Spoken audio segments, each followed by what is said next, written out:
Hello, everybody, and welcome to the Semi Sages of the Pages. We are live doing Yay! live first page critiques. But before we get started, my name's Teresa. This is Molly. And I'm Morgan.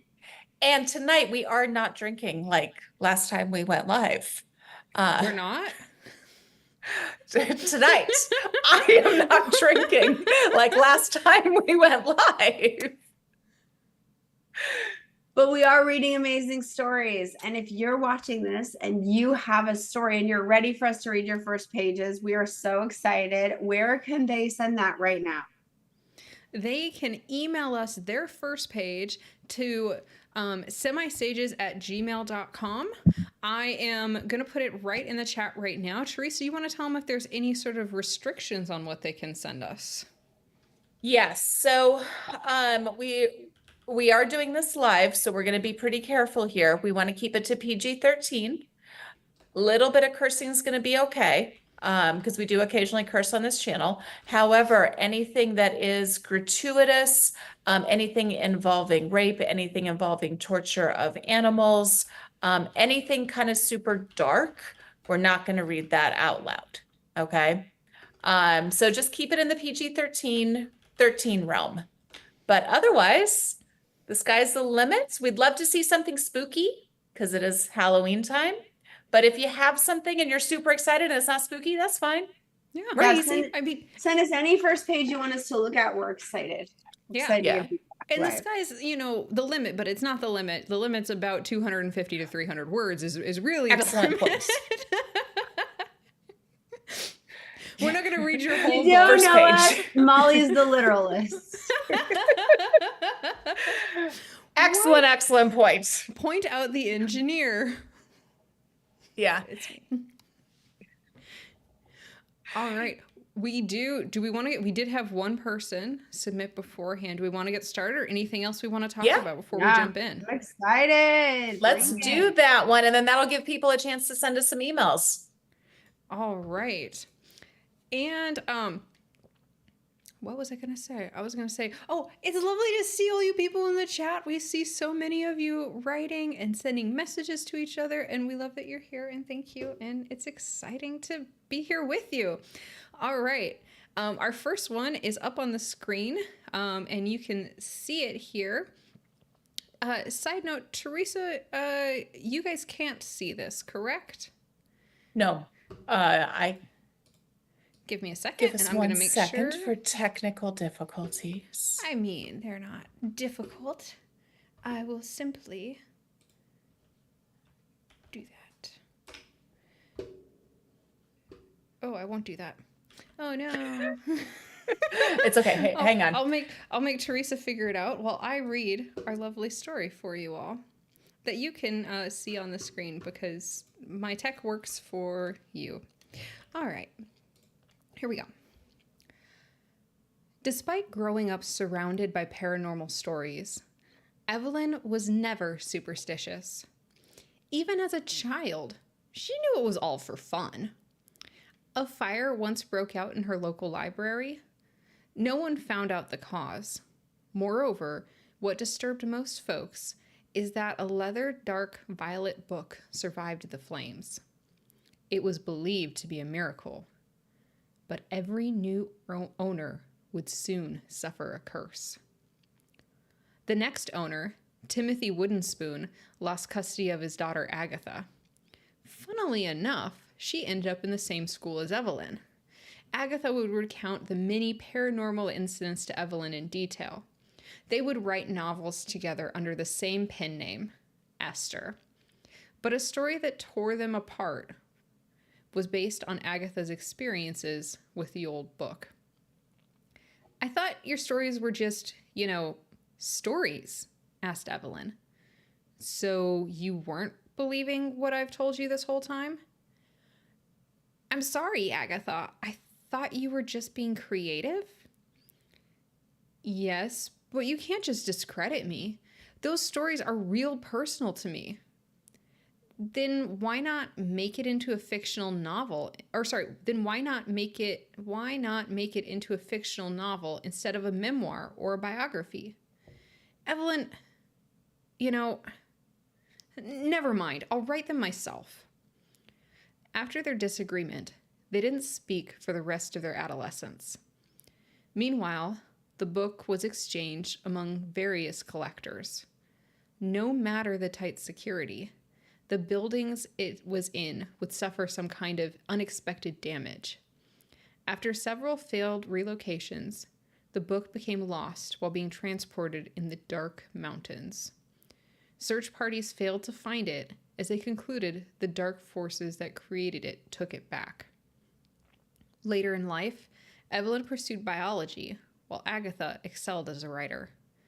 Agatha sent copies of her work to Evelyn, but she wouldn't read them.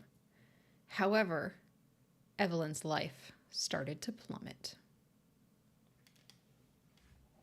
Wow. Nice spooky one. I really like the idea that this book causes disaster wherever it goes, but nobody really knows that. Like, I think the premise of the story has extremely awesome potential.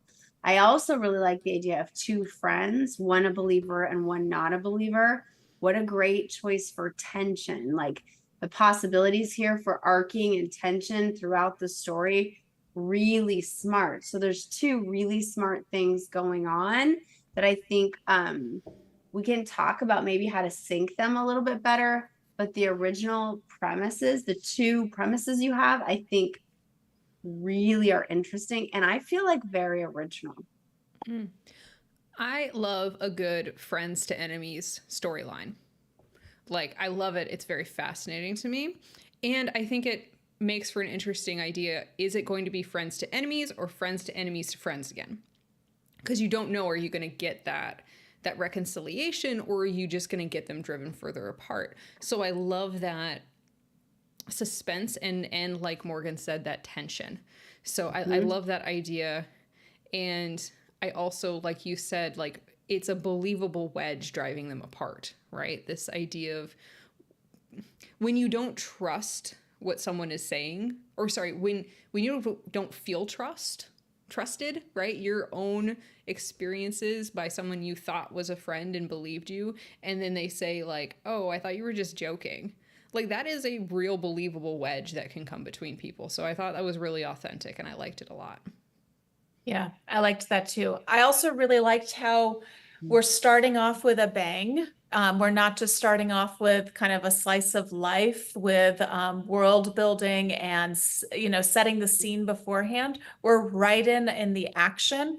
We are starting to see these characters. We're starting to understand, as Morgan was saying, maybe the arcs and everything else. So that's really, really good. Nice job with that. And then two things that were really well done, I believe. I believe your intro right up to where you described the book was brilliant. I wouldn't change a word until you got to where it was like leather, violet book. And the reason I would change that is because it just threw me out of the story. It was like a little bit too much description all kind of at once.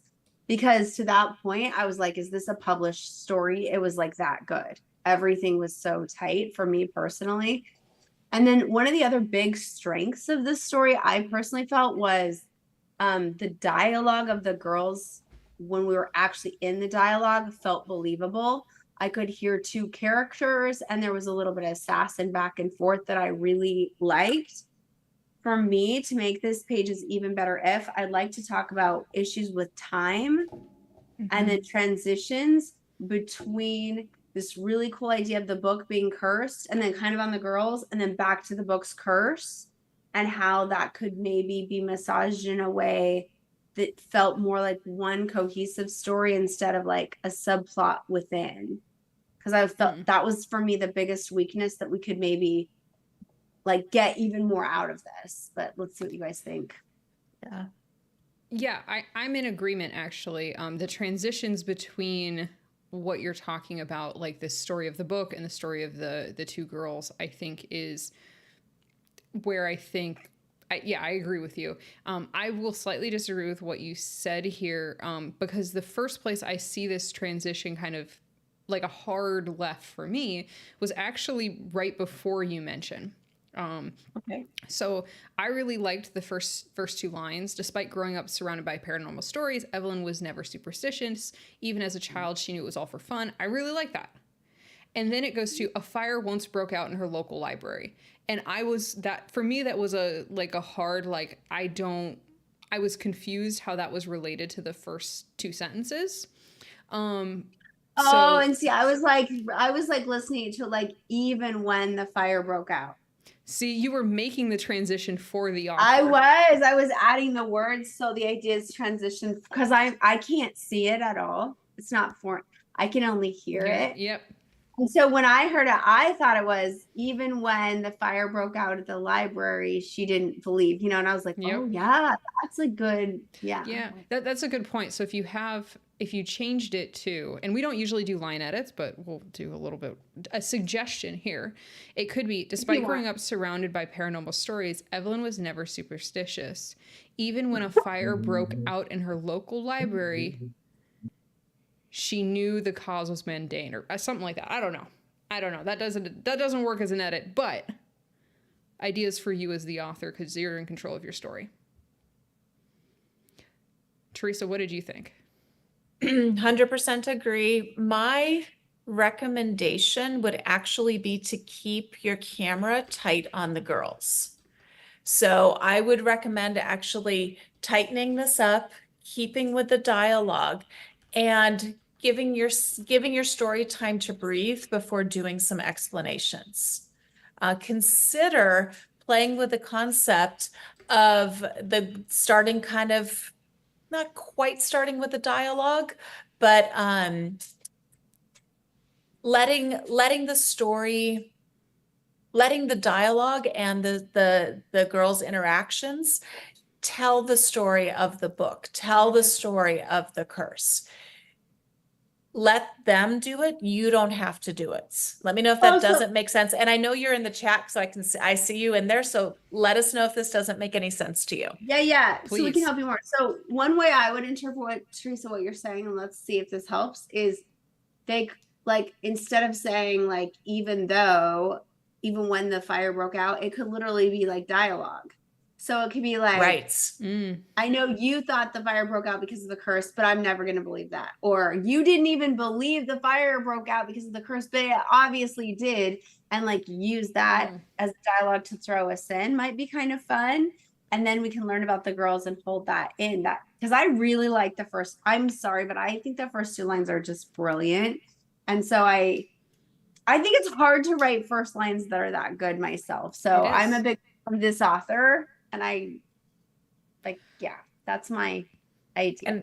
And I know Molly has something, but I'm just going to add something real quick to that. I actually really like the leather dark violet book. I love just that image that just pops into my brain with that. So anyways, Molly, I'm sorry. I cut you off. Now I got to weigh in because we have two on both sides. I think what's getting me about the leather dark violet book is that I want dark violet to be one word. That's what I think that's what I want. I think it's too many adjectives and you have an adjective on an adjective. Like you have dark is modifying violet. You put a hyphen, right? Yeah. Or you can find like burgundy or like a more specific, probably don't use aubergine, but that's the only word I can think of right now. But like something like that, I think just makes it easier to say, cleans it up in your reader's head. The idea that I had was I love this concept of that for Agatha, this book has had direct impact on her life, but it's only talked about on one line. And I would love to I know it's a short story and there's only so much you can focus on and you have like so many ideas that you're exploring with, but I think it would be really interesting if it's more personal and, they're talking abstractly about in an abstract manner about the stories that Agatha is, coming up with. But what if it's the story about how Agatha was separated from her dad? Then it's like personal and visceral and you drop this hint and I'd love to see that hint come back. I'd love to see it more into that character. And again, I understand I think you're writing a short story for maybe our competition. And There's a word limitation on all that, but it's just exciting. It's an exciting concept to me. Yeah. And so I will push back on the dark violet because I actually like the dark violet a lot. Do it. Here's why I like it. That is such an unusual phrasing, which is why Morgan and Molly called it out. And to me, that tells me who's telling the story. That tells me something about this character. So again, if that's intentional, great. If not, and you're like, no, I meant mahogany or maroon or whatever, then go with that. But Okay, I have to ask though. But this isn't first person. true, but I just don't because it's not understand. first person doesn't mean you don't have a narrator or somebody in third person telling the story. Hey, You can Molly, have, will Go you, ahead. sorry, I'm sorry. you're Will fine. you read it to me one more time? Because I can't see it. Yeah. I'll read it one more time. Just so we I, can all just so kinda- I want to be fair. Yep. and 'cause We can all so- kind of close our eyes and like Yeah. let the words absorb into us. Yeah, because I want to be really fair, you know? Yeah. No one found out the cause. Moreover, what disturbed most folk is that a leather dark violet book survived the flames. Yeah, I think it's fine. And I think the moreover is nice. Mm-hmm. I don't know where Again, I don't know where the commas are, but the commas make a huge difference. They've got their commas right. agreed. Yeah. Yeah. If you read it exactly as their commas were, then it's well done. I try to do my thing, which is their thing, but represent Okay, their we're gonna thing. keep you around. Hopefully that was helpful. What a cool, I love it. Mm-hmm. I That's love fun. this book. This unassuming, and you know, violet is my favorite color. So if you're entering the contest, you already are in good shape. I want to read the second half of this story, so hopefully this Hopefully is it good gets for you, submitted. and we get to read your story. All right. I'm going to check our email. Let's see if we got any others. If not, oh, wrong email. We did have one suggestion: swap the word leather and dark violet. Let me read that. I real thought quick about while you that check the too email. until you read it. That's Hmm. yep. Talia and I are on the same page. That's exactly why I had you read it. I think there's 'Cause I just something wondered. tripping. There's nothing wrong with it technically. I think there's just something trippy in the brains of some of us. No one found out the cause. Moreover, what disturbed most folk is that a dark violet leather book survived the flames. Mm-mm. I don't See? like it. Anyway, this is how you know your story is good. It's when people disagree about very minute details. That's how you Exactly. know it's really great. And Thank thanks you for so joining. much for submitting. Right? Sorry, Teresa. You're and fine. I You're love that. fine. And it was so fun to have you in the comments and like Yeah, you. that really was. We really hope this was helpful. Feel free to send us an email if you have other comments or jump in our Discord. Our Discord is very, very busy. So you're welcome. If you're not already in our Discord, you're welcome to come into our Discord and chat with us more. All right. Should we go to the next one? I don't see any new submissions, so we can go with our next one planned. Yeah, I like it. Let's go. All right. The next one planned has a name. The name is The Unchosen Ones. Teresa, are you reading or am I reading?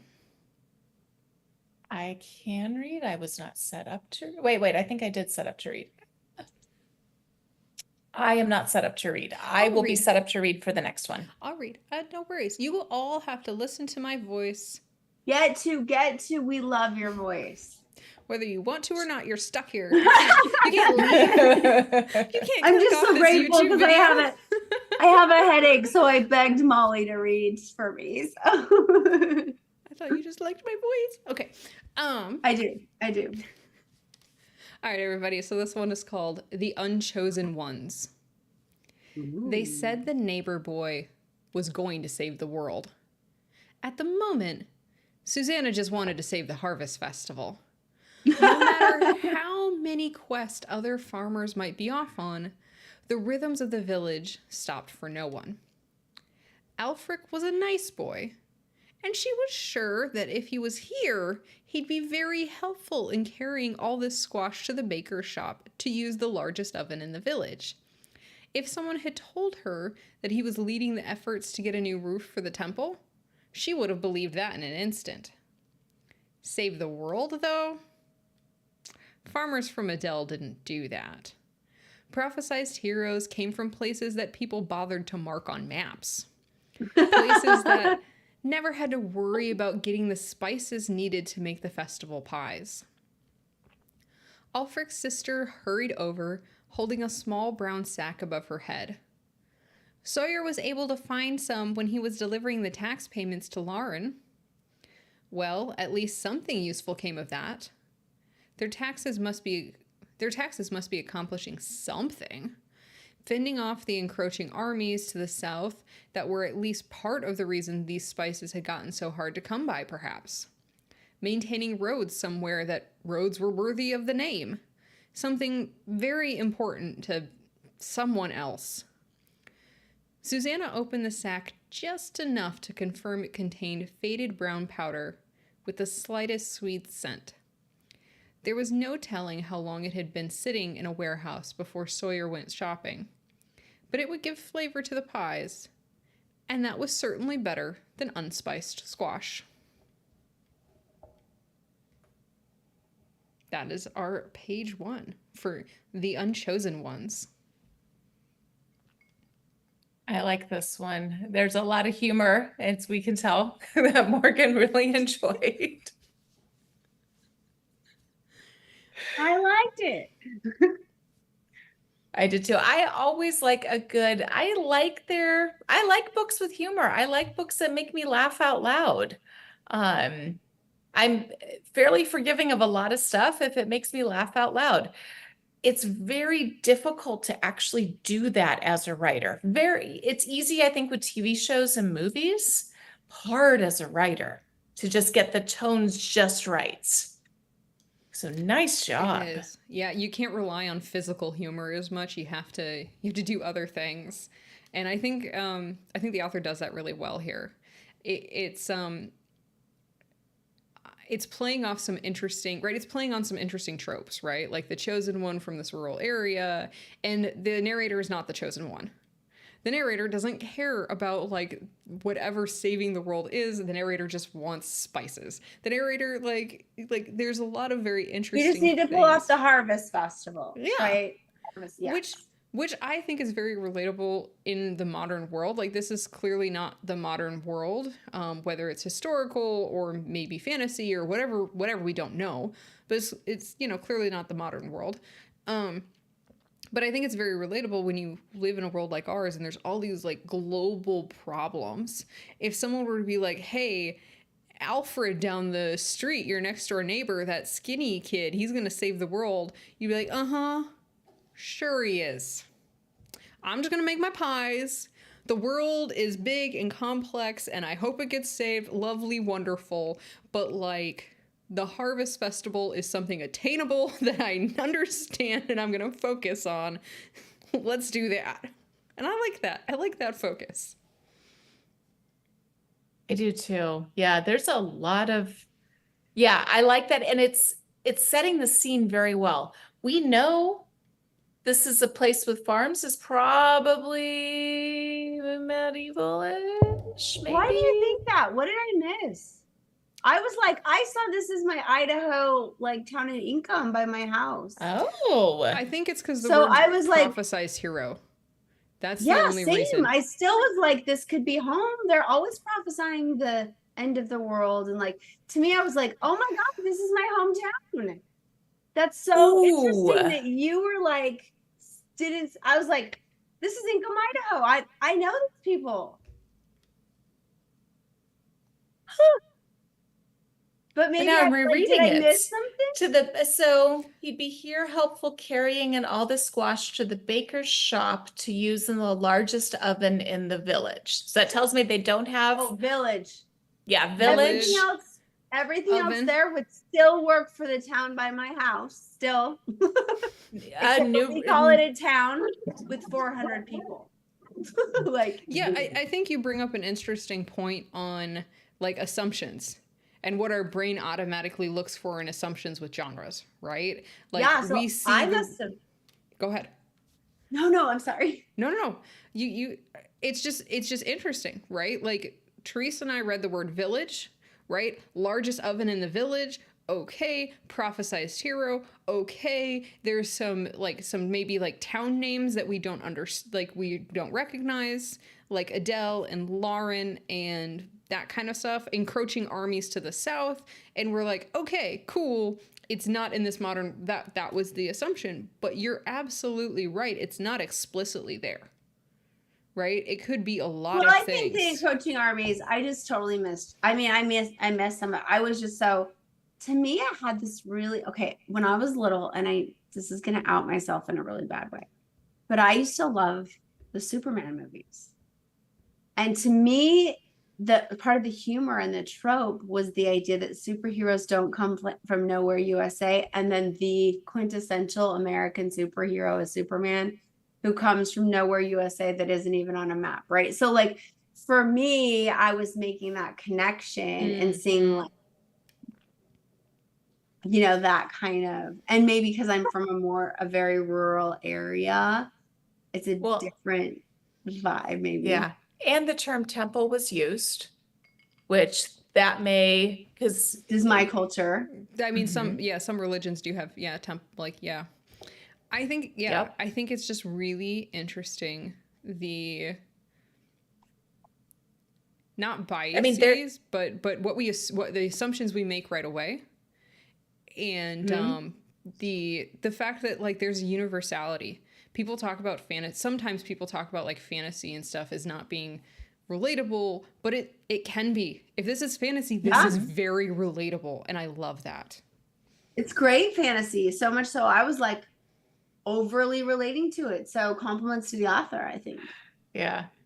Because Okay. the characters were good, right? The characters were so good. I was seeing them In your like world. I know like this, and In a modern setting. that I think is like a huge compliment. Yeah, I agree. And even though there is no physical descriptions, I had a fairly clear idea about who these people were. You know, Alfred's Yeah. sister hurried over holding a small brown sack above her head. It's very clear, like I got a very clear image there. And, you know, again, I went a little bit more, I don't even know if medieval's the right term. I totally see it now because you're saying all these details, and I'm like super embarrassed. I'm so sorry. Well, no, don't be. But I had this image of this girl wearing a long skirt, thick boots on her feet. You know, they're good. She's a good working girl, maybe an apron around her waist. I tend to go pretty extreme with this stuff. I was figuring Harvest Festival. It's starting to get a little bit chilly, so she's kind of, you know, maybe a little bundled up, maybe wearing a cloak, her hair, a shawl, her hair's pulled back because again, she's working. And we don't want the hair to get in the way. And then she's probably small because she's holding that sack above her head, unless it's celebratory. I think again, this just proves the point, if you are an author, how it is a great reminder on how much, if you don't tell your reader something, how much they will fill in the blanks. And this can be very good, and this can sometimes be very bad. Very so true. if the author is sitting here and being like, no, this was a post-apocalyptic landscape, and there's this the moon shining. Yeah, and this girl is wearing tattered vampires. denim and has a mohawk, then we have pictured the wrong thing, right? Is this a Mad Max world? Because if so, that's not what we got out of right. this. But if you're, you know, if this is what you meant to have Teresa picture, great, because you have not described that, but yet you have gotten that description into people's heads. So it's a really important, both the pros and cons of your reader will fill in the gaps. And sometimes you want that, and it's great and it's wonderful. And you don't care if she's wearing a blue dress or a red dress or a green dress. You don't care sometimes. Sometimes it's just nice to have them imagine. And other times you realize that, oh no, I have to tell them that. Oh no, they imagined the wrong thing. Morgan, were you going to say something? You know, yeah, I didn't want to forget. So I didn't mean to I'm sorry. I didn't mean to be rude in any way, but I was like trying to remember because you just gave me this huge aha moment which I'd never thought of this before until you were talking. And I was like, oh, tell me what you think of this. So as an author, our takeaway is if it's something we really, really want them to know, it's okay to repeat in different ways because we're Yes. solidifying. And if it's something we don't care that they know, like if their hair is back or down, then it's okay if we either don't mention it or only skim the surface. But I think as authors, we have a hard time knowing what feels repetitive and what doesn't. And maybe Yes. that's the most important piece of that, is just knowing what you want your readers to absolutely know. Yes, and I just actually had an experience with this where my latest book came back from beta readers, and one of my beta readers said, "You forgot something," and I went, "Ooh, shoot!" And then as I was going through, I was like, "No, I didn't. It's in there, but it wasn't in there enough." So I had to add more. I didn't have the balance right. It was honestly a very easy fix, but I didn't have the balance right. It's hard. And that's the value of beta readers. And that's, I think, as authors, we have to remember our beta readers are giving us clues into getting the balance right. And I always like to get, like, if you hear the same comment from 2 or 3 people, then it's time. Yeah. Just because one person says it too, maybe get a couple extra opinions too. Yeah. So I'm going to pull us back to this this first page.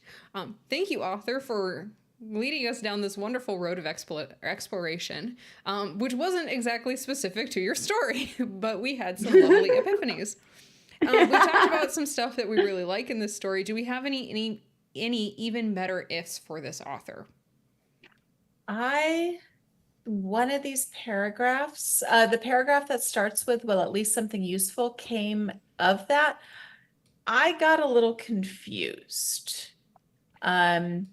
I don't know if their taxes must be accomplishing something should be part of the dialogue. I did hear when Molly was reading, she stumbled there too, and I think because of that. And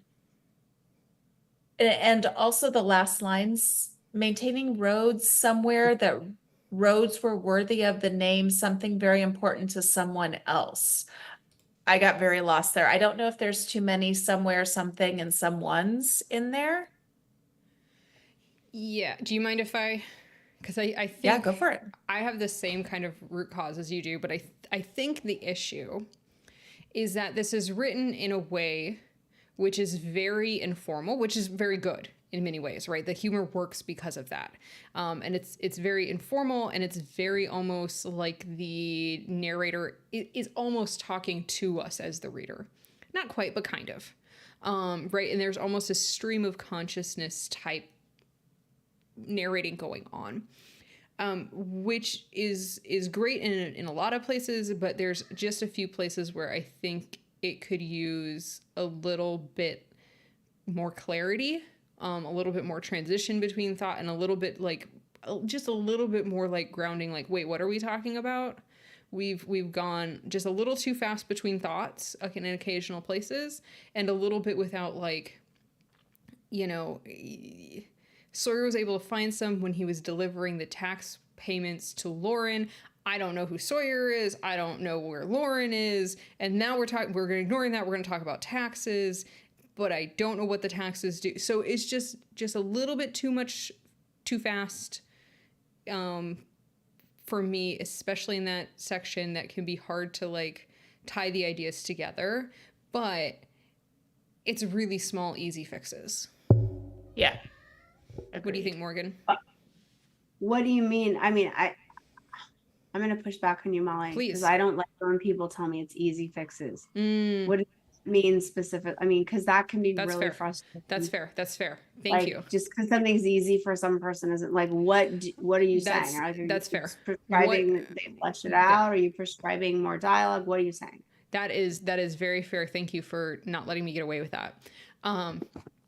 I think that there are occasional places where you just need another sentence or another few words in the sentence, right? Just a couple more, like, grounding to understand how we got from this topic to that topic, and what you mean, how, because humor is very difficult and subjective, and there's like, I chose to read a lot of this in a humorous tone, But that is a decision that is not maybe explicitly there in all of those places. And you want that to be, like, you want people to explicitly know that this is humorous. If they do, maybe it's If not. it is humorous, yeah. If that's what you want. So there are, I think, a few places where being more clear, maybe having another sentence or two here or there, a few more words. And it's hard because you are balancing this informal style, this kind of wry humor. So that aspect is difficult, but focusing on those transitions and cleaning up the sentences so that if you were to read them, you don't stumble across any of them, I think would help a little bit. For It's me, already I good. would do, It's already good. I would do, yeah, I would do it at the word level. So for me, it would Yeah. be it would be different. I wouldn't add sentences. Mm. Agreed. Okay. I would actually pick words that are more specific to the world itself. Okay. So someone, what is it? Like, what is it? What are we doing with that?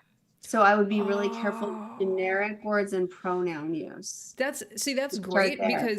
because I liked that sentence. Oh. Because to me, this is why this is important, I think, for the author to note. Because Can we read it for everybody to hear one more Yes, time? please. Just as you, so and the then sentence before is they're talking about taxes, right? Maintaining roads somewhere that roads were worthy of the name. Something very important to someone else. The reason I like that sentence is because the author and the narrator are talking about how, like, the narrator doesn't understand what her taxes are important for. She doesn't understand, I'm assuming she, right? Doesn't understand where her money goes to or what it does. And allegedly it goes to help someone somewhere, but she can't be more specific because she doesn't really know. And that's frustrating. And that's like, right, she doesn't know who they go to or what they do. So adding specificity there, I think, kind of ruins what she's going for. I think okay, I see But that. I understand what you're saying too, like the way you're interpreting the sentence. Well, but I like what you're saying too. And if we're gonna go that route though, I might punctuate it. Yes. Meaning so yeah. Yeah, So so it's M a dash hat on or- a moment. So we know for sure, which really doubles down on what you were saying earlier, Molly, doesn't it? So must be important to someone somewhere. What go ahead, Teresa, you've got the aha moment. I can see it. So I had to read this several times to even understand what it was that you're trying to say. So fending off, so the issue I think is actually here. Fending off the encroaching armies to the south was at least part of the reason these spices had gotten so hard to come by, perhaps. It's a very long, very wordy sentence. And so the first part of this paragraph is about taxes. Then we zoom to spices. Taxes and spices, are those the same thing? Is the reason the spices cost so much is because they're being taxed? Or go ahead, Molly. No, go. I'm just agreeing. I'm just like nodding along. I didn't mean to interrupt. Right. I'm just nodding along. Because Sawyer was able to find some. So Sawyer was delivering the tax payments to Lawrence. That makes me think in this world, goods are not taxed. So I'm wondering if that's part of kind of the issue with this sentence. We're actually trying to tuck too much into there. Teresa, what do you think of that of the word perhaps being moved to the beginning of Agreed. the independent clause? Yeah. Does that solve all the problems? Perhaps maintaining roads somewhere. Perhaps my Perhaps taxes fending. were maintaining roads somewhere that were actually worthy of the name. That's something that's very important to some. I'm changing it up. Oh, okay. Go ahead, Molly. Go ahead. I think what Morgan said was their taxes must be accomplishing something. Perhaps fending off the encroaching armies to the south were at least part of the reason these spices had gotten so hard to come by. I think that's the suggestion you made, right, Morgan? I'm Yeah, not but sure I if like that's what 100%. Teresa was doing. I do too. Yeah. Um, And Teresa got what I was doing, which was just that I thought that word tripped up the reader. And I think it was intended for characterization, like perhaps like a cute. Mhm. I didn't understand that until Teresa showed us that sentence. And then I was like, oh, yes. And so then I thought it would be fun for the author just to hear us play around with that. Because yeah. Sorry. Yeah. No, you're totally fine. I think this And is I think back the term to... perhaps, go ahead. Go No, ahead. no, finish. I think the term perhaps is very important. I think that shows us a lot of characterization and it shows us the world. This is an educated person. We don't use the term perhaps frequently in everyday conversation. So that tells us a lot about this character and the world. So I think honing in on that's really good. Go ahead, Molly. I was gonna say, I think that this paragraph is really kind of tripping us up, and it's because something I think it's something I mentioned earlier. We're going back and forth between too many ideas too fast, and we don't know how they're connected. We know there's taxes, and you're giving tax money, and there's armies, and there's spices, and then there's roads, and I think it makes sense in the author's head, and I think with a few little tweaks, it could make sense to us too. You know, are the spices hard to come by because they're being taxed? Are the spices hard to come by because there's an army and supply chains are cut off and it's hard to get supplies around? Is spices hard to come by because maintaining the roads are difficult? So there's just a lot of ideas here, which I think just need like a little bit more clarity. And then I think this, you know, what's the point of this paragraph? Is it the spices? Is it the taxes? Is it the world? Like, what are you specifically trying to focus on? And then I think we'll zoom by and we'll love it. Yeah, it's really good. I want to read a comment from the chat. Yes. So go for it. I saw it. Yeah, it sounds to me more like the taxes mostly being used to fund a war and to keep, mine's cut off. Can you guys see it? To keep the roads passable for armies, none of which is important to the village. Oh, and this person kept going. Spices are the major problem in this tiny town because they're so far removed from the big problems of the world, which is where their taxes are being used. Wait, this is yours? Is it yours? Are you giving us the You answers, can't out them. Apocalypso? You can't out them. We hope it's yours and we love it. We hope it's yours, and I'm sorry. You're right. I'm sorry. Perhaps. Can I add a compliment? I really wanted the compliment. Yes. So when Teresa was talking about the word perhaps, one of the reasons I love this author's voice so much is the word perhaps has education, but it also has provincialism, and it also has femininity, and it also has sophistication. And I love it when an author can grab one word and give me so much characterization that I can like feel the voice and like connect with it. It's not theirs. Thank goodness. I'm so sorry. I also, this is we dug into something really specific here, and we don't usually go too hard in the paint. But you know, we got trapped in today. I want to say, I do love the voice here. I am a sucker for an informal voice, and I'm a sucker for humor. You guys know it. I love it. This is going to be a great story. They're like, I just got here. Yeah. So it's really good. And with us. We love it. And bear with us because we loved it so much. We interrupted each other so much in this one. So just that was just us. We're tired and we're really excited about this story because we really love it. What a compliment in the chat. They said, whoever said, I wish it was mine. It was very good. And I think that's like the perfect. Yeah. Yeah. All right. Okay. Are we going to do one more, or is our energy chaotic enough, or we got one more? You guys decide. I think our energy is chaotic enough. Then you will all just have to tune in to next time we do First Pages Critiques.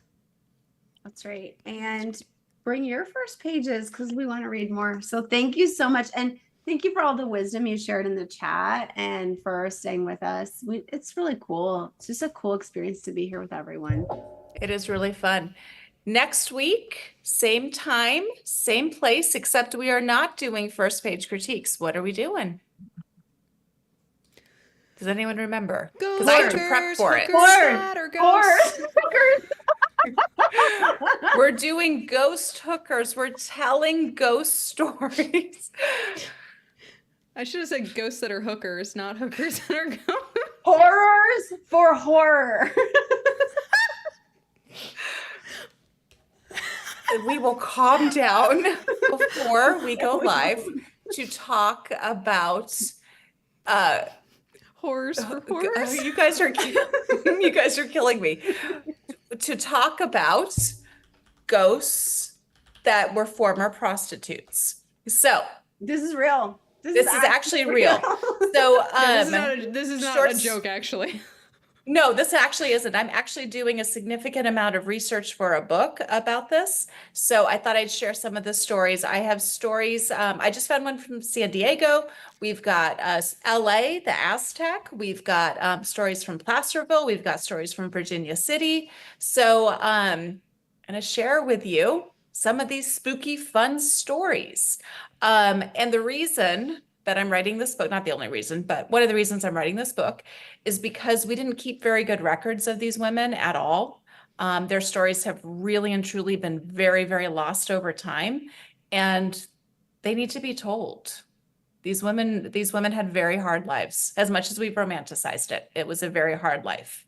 And history as well as there's a historic element you're saying. yeah, absolutely. Absolutely. So, but join us next week. We're going to be telling hooker ghost stories. Or horror for horrors. And I want to do one more Horror plug. force. If you like what we do here, we really appreciate you. We're very small creators. We're not monetized. We don't get paid. We have other jobs. But We're like if the you Holy want to support Trinity. us, there are some ways you can support us. Liking this video, go ahead. Just if you're here and you like it, give us a like. That helps. Write a comment. You've already done wonderful stuff here. We really appreciate it. If you want to consider doing more and you're willing, we do have a Patreon, and that is really helps us offset the cost of our website, of running contests, all sorts of little things that really add up over time. So that is really appreciative. I'll put it in the chat. And otherwise, we just love you, and we love that you're here. Just being here is enough. Thank you. Thanks for 3 sharing days. our goofy time. 3 with days us. until they can enter our contest, Molly. 3 days. Yep. yeah, enter And our the contest. contest. You got 3 days. Enter. Yep. And enter the contest. Go to our website, Semi-Sages of the Pages, go to the contest, and enter. First prize is $50. It's a good amount of money. So, all right, I think it's time. Thank you, everybody. Have a great night. Bye. Take care.